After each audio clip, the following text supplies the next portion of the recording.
BNP ৪৭তম প্রতিষ্ঠা বার্ষিকী উপলক্ষে নলছিটির নাচন মহলে বর্ণাঢ্য র্যালি ও আলোচনা সভা অনুষ্ঠিত হয়েছে। শনিবার ৬ সেপ্টেম্বর ইউনিয়ন বিএনপির ও অঙ্গ সহযোগী সংগঠনের উদ্যোগে স্থানীয় টেকেরহাট বাজারে এই কর্মসূচি আয়োজন করা হয়।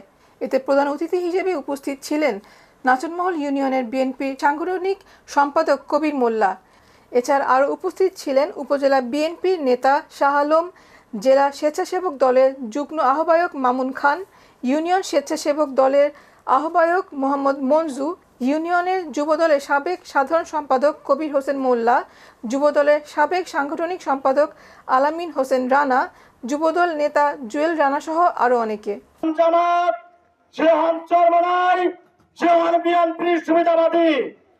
তাদেরকে হুঁশিয়ার করে দিতে চাই, নাচনমহল ইউনিয়ন বিএনপি এখন ঐক্যবদ্ধ আছে, ভবিষ্যতে ছিল, ইনশাআল্লাহ ভবিষ্যতে থাকবে, অতীত ছিল এবং আমরা এখন সুসংগঠিত ভাবে ঐক্যবদ্ধ আছি। নাচনমহল ইউনিয়ন বিএনপি সকল অঙ্গ সহযোগী সংগঠনকে নিয়ে আপনাদেরকে কিন্তু মোকাবেলা করার ক্ষমতা রাখে।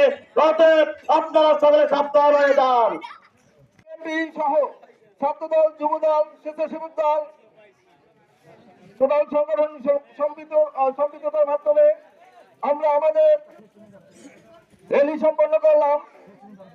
আমরা একটি কথাই বলবো, আমরা রাজনীতি করি জনস্বার্থে, সবার ঊর্ধ্বে দেশ, এটাকে আমরা মাথায় রেখে সামনে এগিয়ে যেতে চাই।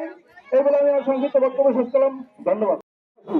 আমার দেশ নেত্রী বেগম খালেদা জিয়া এই দেশ, এই মাটি, এই মানুষ ছেড়ে তিনি পালিয়ে যাননি, পালিয়ে গেছেন প্রেসিডেন্ট হাসিনা। অতএব আমাদের নেত্রীকে আমরা ছেড়ে সামনে নির্বাচনে কেউ যাবে না, যাবে। অতএব এই আশাবাদ ব্যক্ত রেখে আমি আমার সংক্ষিপ্ত কথা এখানে শেষ করছি।